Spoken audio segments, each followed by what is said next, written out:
बच्चों, अब हम लोग एक नया चैप्टर स्टार्ट करेंगे, स्ट्रेट लाइंस, जिसको कि सरल रेखा, सीधी रेखा कहते हैं। आप लोग इसके बारे में पहले ही पढ़ चुके हैं, 10th क्लास में पढ़ा है और पिछले क्लासेस में पढ़ा होगा।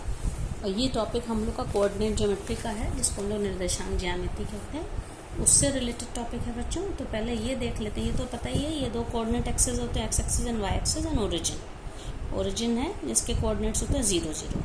किसी भी पॉइंट को लोकेट करना होता है तो उसका लोकेशन हम उसके कोऑर्डिनेट से लेते हैं। 4 क्वाड्रेंट्स में डिवाइडेड है, first, second, third and fourth. ये सब आप लोग पहले पढ़ चुके हैं। अब कुछ फॉर्मूले हम लोगों को याद करने की ज़रूरत है, जो आप लोगों ने 9th और 10th में पढ़े होंगे, जिसमें सबसे पहला पढ़ा था डिस्टेंस बिटवीन द 2 पॉइंट्स। अगर 2 पॉइंट्स P एंड Q, उनके coordinates x1 y1 and x2 y2, then the distance PQ is given by under root x1 minus x2 the whole square plus y1 minus y2 the whole square. जैसे कि coordinates है 6 and minus 4 एक point के, दूसरे के 3 0 हैं, तो उनको इस फॉर्मूले में रख के हम वैल्यू निकाल सकते हैं। डिस्टेंस इसलिए अगर नेगेटिव आता भी है तो साइन को हम अवॉइड करके, नेगेटिव नहीं होगा क्योंकि ये स्क्वायर है, ठीक है, पॉजिटिव वैल्यू आती है। फिर इसके बाद कोई भी लाइन सेगमेंट को बीच में कोई पॉइंट किस रेशियो में डिवाइड कर रहा है, उसके लिए फॉर्मूला है। मान लीजिए 2 पॉइंट्स हैं x1 y1 और x2 y2, उन दोनों को मिलाने ज्वाइन करने वाली जो लाइन सेगमेंट है वो किसी पॉइंट P पे उसको डिवाइड हो रहा है, तो उस पॉइंट P पे जो कोऑर्डिनेट वो रेशियो है m/n के रेशियो में वो पॉइंट P मान लीजिए डिवाइड कर रहा है, ठीक है। तो उस पॉइंट P के कोऑर्डिनेट्स क्या होंगे, mx2 plus nx1 upon m plus n, then y coordinate is my2 plus ny1 upon m plus n, ठीक है। ये सब आप लोग पढ़ चुके हैं बच्चों। और अगर m और n इक्वल हो गया, मतलब मिड पॉइंट है, तो रेशियो 1:1 का हो जाता है। m और n दोनों की वैल्यू 1 हो जाएगी, तो आप m की जगह पे n रखेंगे, तो मतलब मिड पॉइंट के कोऑर्डिनेट्स, मध्य बिंदु के निर्देशांक होते हैं x1 plus x2 upon 2 y1 plus y2 upon 2। फिर इसके बाद आपने एरिया ऑफ ट्राइंगल के लिए फॉर्मूला पढ़ा होगा। उस तीनों वर्टिसेस अगर उसकी किसी भी ट्राइंगल की x1 y1 x2 y2 और x3 y3 हैं, तो एरिया ऑफ ट्राइंगल का क्या फॉर्मूला था, 1/2 एक बिग ब्रैकेट के बाहर है, x1 then y2 minus y3 plus x2 y3 minus y1 plus x3 y1 minus y2। और इसमें हम इसका मॉड हमेशा लेते हैं, क्योंकि एरिया एक स्केलर, एक नंबर है, स्केलर क्वांटिटी है, तो माइनस साइन अगर आ भी जाता है तब हम उसको नेग्लेक्ट कर देते हैं। तो ये सब आप लोग बच्चों पढ़ चुके हैं। अब इसके बाद हम लोग अपने टॉपिक पर आते हैं, जिसको हम लोग पढ़ेंगे, जिसमें सबसे पहला है स्लोप ऑफ अ लाइन, ठीक है।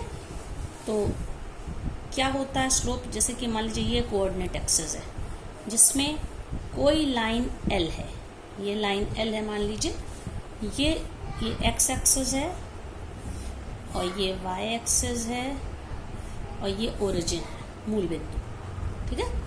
तो आप देखिए ये जो लाइन L है, ये यहाँ पे मान लीजिए थीटा एंगल बना रही है।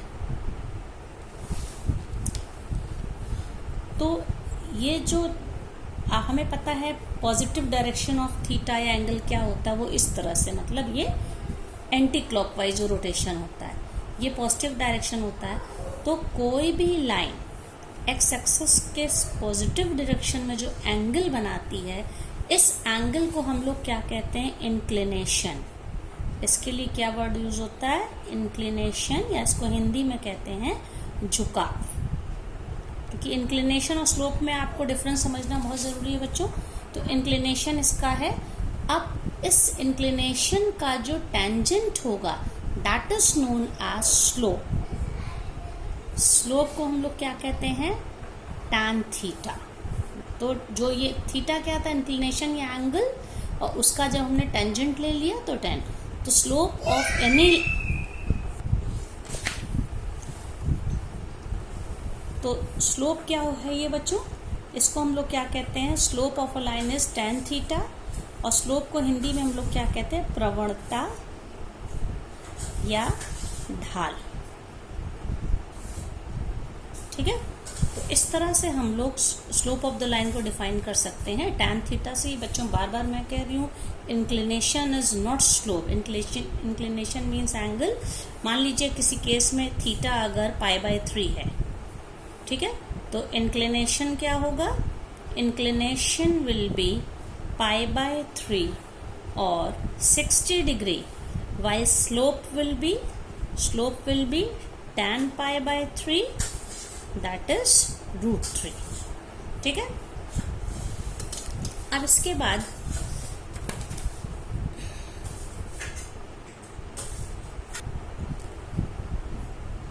मान लीजिए किसी लाइन के 2 पॉइंट्स दिए हैं. Suppose these are the 2 points P and Q. ठीक है. P के कोऑर्डिनेट्स हैं x1 y1 और Q के कोऑर्डिनेट्स क्या हैं x2 y2. एक हमें ऐसी लाइन का स्लोप निकालना है जिसके 2 पॉइंट्स के कोऑर्डिनेट्स दिए हों. उन दोनों points a line passing through 2 given points whose coordinates are given. इसका हमको स्लोप निकालना है. तो ये देखिए, इसमें जैसे हमें इस लाइन का स्लोप निकालना है जिसके 2 पॉइंट से कोऑर्डिनेट दिए, तो हम क्या कर सकते हैं, एक हम स्लोप, आप लोग ये भी पिछले क्लासेस में सीख चुके होंगे, हम इस पर एक ट्रायंगल ऐसे बना देते हैं 2 पॉइंट्स को मिलाते हुए, a line parallel to X axis and Y axis. तो ये हो गया. तो इसमें आप देखिए, जब ये थीटा है, करस्पॉन्डिंग एंगल है, तो ये भी थीटा हो जाएगा. और मान लीजिए ये पॉइंट है आर. ठीक है. तो यहाँ पे tan थीटा, इस ट्राइंगल PQR में tan थीटा क्या हो जाएगा, perpendicular upon base, that is QR upon PR.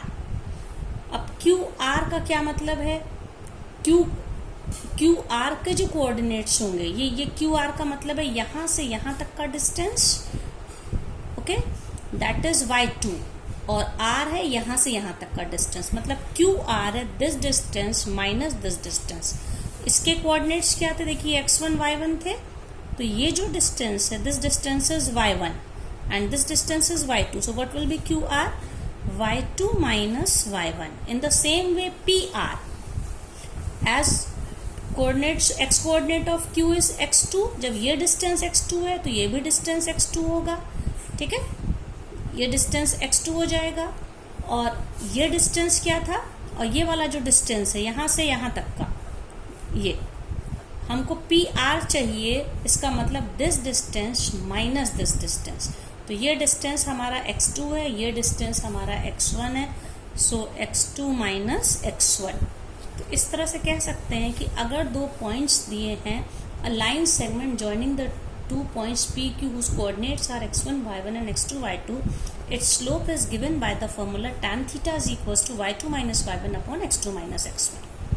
मान लीजिए हम पॉइंट है, पॉइंट P है 2 4, उसके कोऑर्डिनेट्स हैं, और पॉइंट Q है 1 and -2.